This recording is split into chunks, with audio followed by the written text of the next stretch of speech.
I want you to imagine that you have just hired this incredibly talented, like lightning fast graphic design intern. Okay, I am listening. Right. So, I mean, this intern has memorized literally every art history book ever published. Wow. Yeah. They know every complex lighting technique. They can mimic, any artistic style, delicate watercolor, hyper-realistic 3D rendering, whatever you want.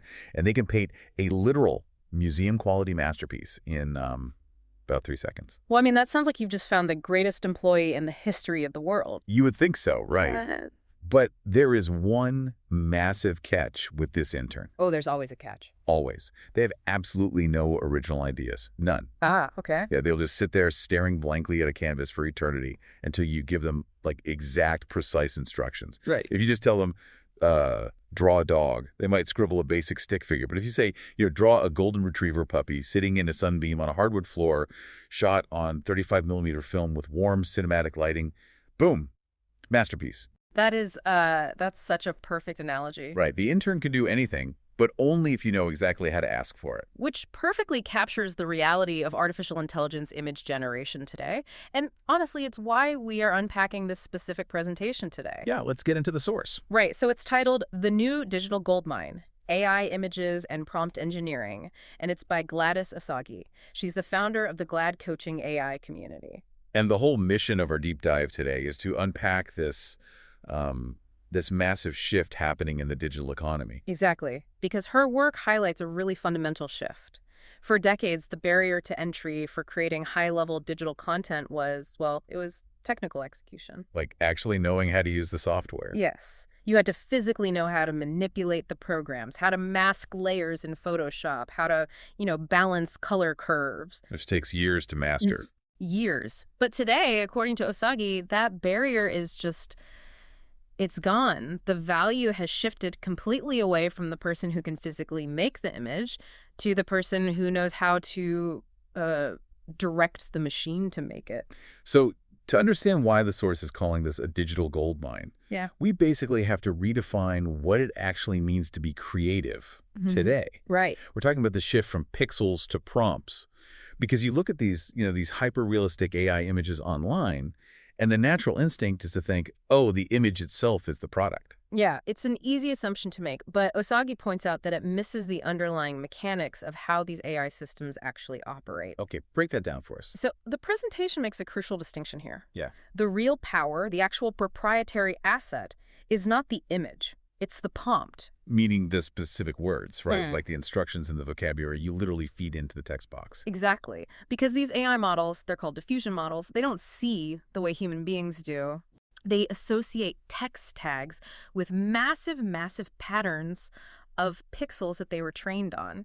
So when you type a generic word like car, the AI basically just averages out every single image of a car it has ever processed. So you get the most boring car possible. Well, you get a blurry, boring, completely generic vehicle.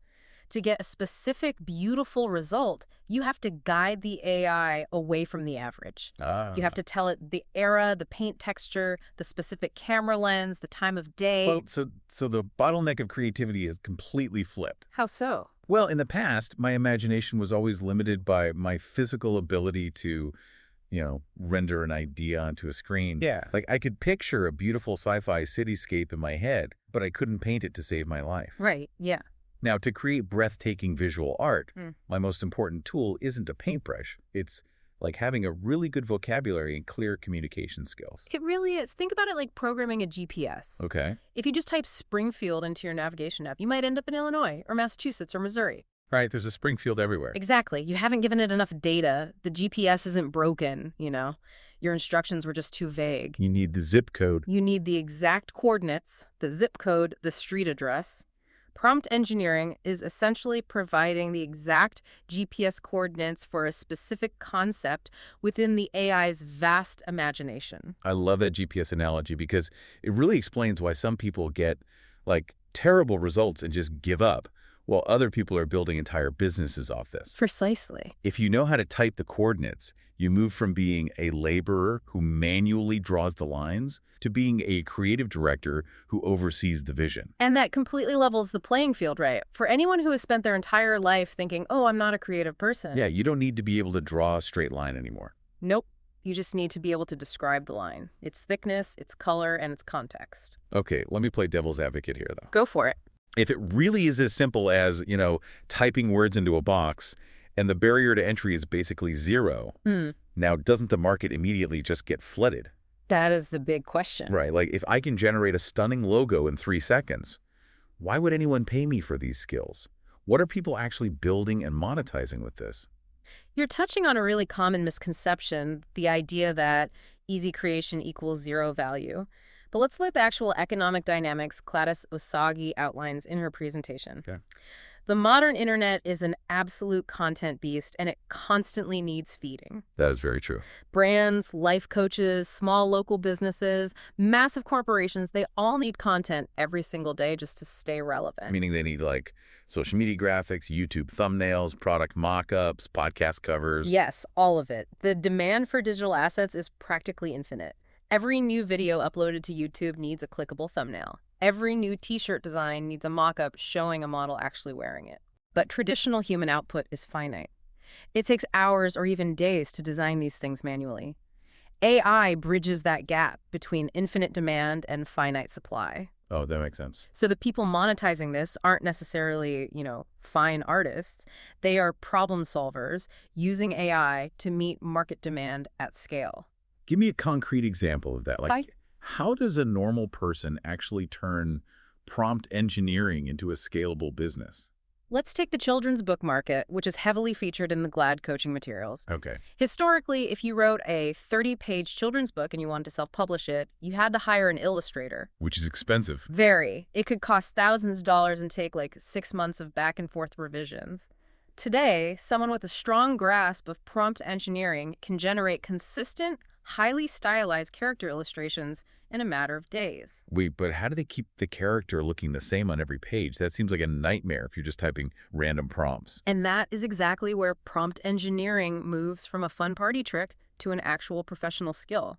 An amateur types a cute bear and gets a completely different bear every single time.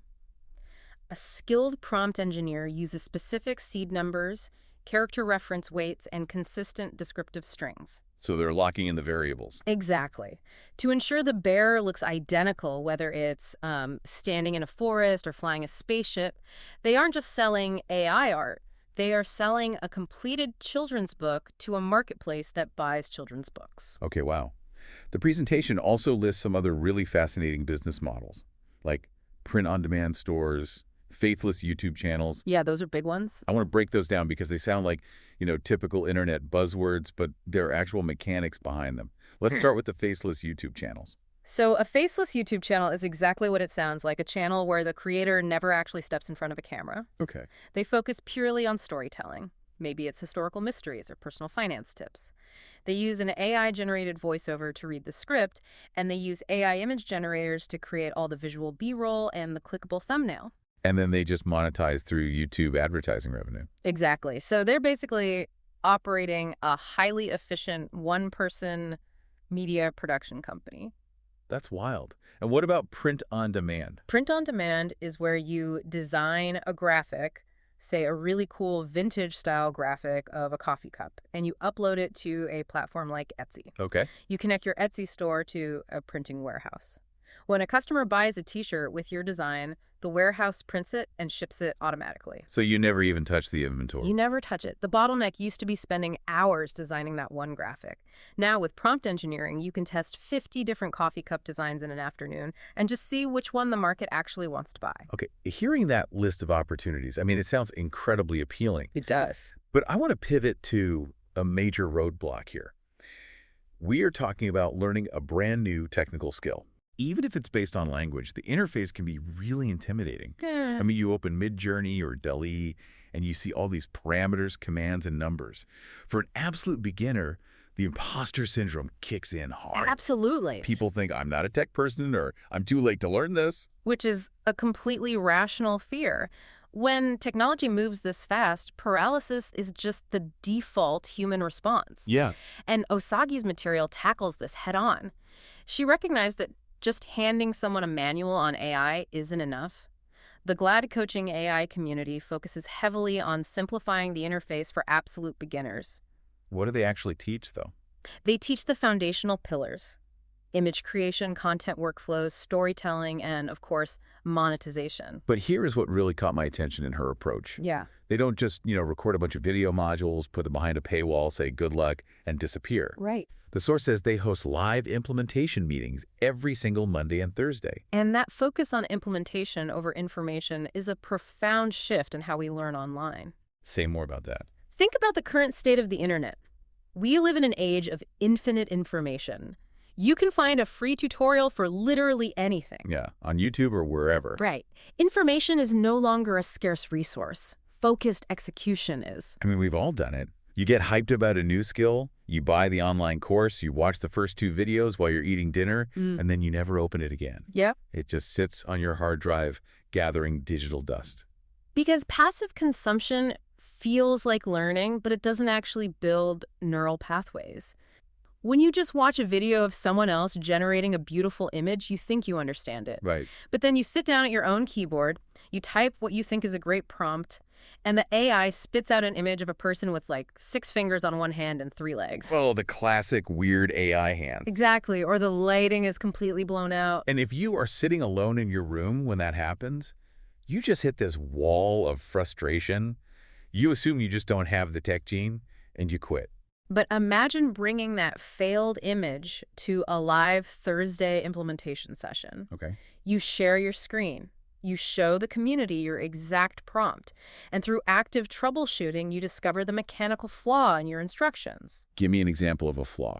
Let's say your prompt was a hyper-realistic vector illustration of a cat. Well, wait, those are 2 completely contradictory concepts. Exactly. Because hyper-realistic means photographic, but vector illustration means like flat, digital, cartoon-like graphics. Right. You confused the diffusion model. It was trying to pull data from photographs and data from flat cartoons simultaneously, and it resulted in a distorted mess. That makes total sense. When you learn that in a live setting, you build actual muscle memory. You learn how the machine interprets adjectives.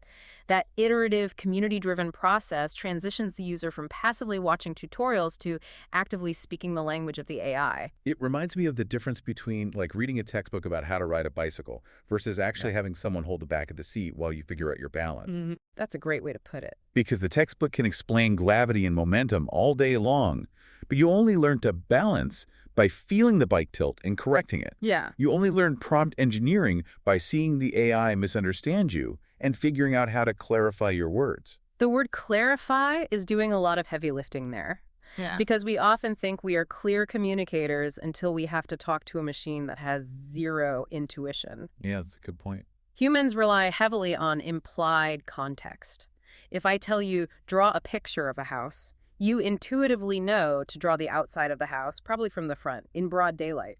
You add that context automatically. Because you're a human being who lives in the world. Exactly. But the AI has no intuition. It doesn't know if you want the inside of the house, the outside, a blueprint, a medieval castle, or a 3D architectural rendering. It just guesses based on averages. Right. So learning to prompt is essentially learning how to deconstruct your own assumptions and explicitly state every single variable. And that requires active practice. Okay, let's zoom out from the mechanics of learning it, because the presentation makes a much larger argument here. It does. Yes, getting good at generating a viral image for TikTok or a cool thumbnail for a faceless YouTube channel is great for building a side income. But Osagie is pointing to a massive structural shift in the economy. This is about positioning yourself for the future. She offers a very stark warning, actually, which serves as the core thesis of the community. What did she say? She says, do not wait until the world becomes fully AI-driven before you start learning. The future is already here. Wow, that feels like a historical parallel waiting to happen. How so? Well, imagine it's like the late 1970s or early 1980s, someone tells you that you need to learn how to type on a QWERTY keyboard. Okay. At the time, if you were a manager or a salesperson or a creative, you might say, why would I learn to type? That's a specialized secretarial skill. I dictate my memos. But then a decade later, the personal computer lands on every single desk in every single office in the world. Suddenly, typing isn't a specialized niche skill for one department anymore. It is a mandatory requirement to participate in the modern economy. Whether you are a CEO, a coder, or a novelist, you type. Right. It feels like prompt engineering is the new typing. You want to learn it before it becomes a baseline expectation just to get through your workday. The parallel is incredibly accurate. We are moving into a decade where the primary way human beings will interface with computers is through natural language. So no more endless drop-down menus. Nope. We won't be clicking through menus or writing complex lines of code to execute basic tasks. We will be conversing with the machine. Wow. If you understand how to speak that language fluently, if you understand the syntax of AI, you have an asymmetric advantage. Okay, explain what you mean by an asymmetric advantage in this context. It means the effort you put in yields a disproportionately massive result. Right. Right now, the vast majority of the workforce is either ignoring AI or using it very poorly. Typing, make me a logo, and then giving up when it looks bad. Right, the blurry car profile. Exactly. But if you spend just a few hours a week in an implementation community, actively building that muscle memory, your output will easily surpass an entire team of people using traditional methods.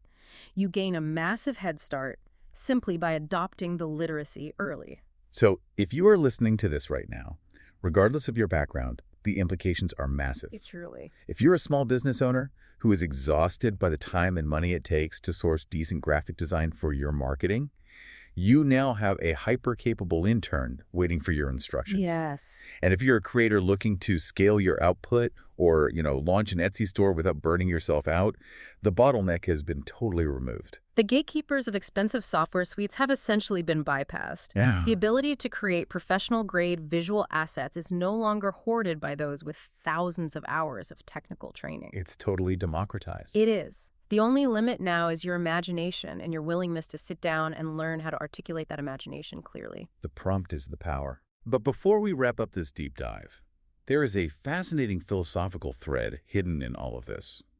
Something for you, the listener, to ponder on your commute or while you're walking the dog. I love this part. Right. If prompt engineering makes creating a flawless, beautiful, hyper-realistic image practically free and accessible to absolutely anyone in 3 seconds, what happens to the value of the image itself? It's the ultimate question of supply and demand, isn't it? When the execution of art becomes a commodity, the economic value of a beautiful image practically drops to zero. Which means the entire value of art, and perhaps even business itself, shifts entirely away from the final product. Right. It shifts to the originality of the idea behind the prompt. If everyone on Earth can paint like Michelangelo in 3 seconds, nobody cares about the brush strokes anymore. No, they don't. The only thing that matters, the only thing people will actually pay for is deciding what to paint. It places the premium entirely on human taste, curation, and conceptual thinking. I love that. The machine does the labor, but you still have to supply the soul. You have to supply the soul. It is a wild new landscape, and this digital gold rush is really just getting started. Thank you so much for joining us on this deep dive. We highly encourage you to open up an AI tool today, type in your first prompt, see how the machine misunderstands you, and then try to fix it. Start building that muscle memory. We'll catch you on the next one.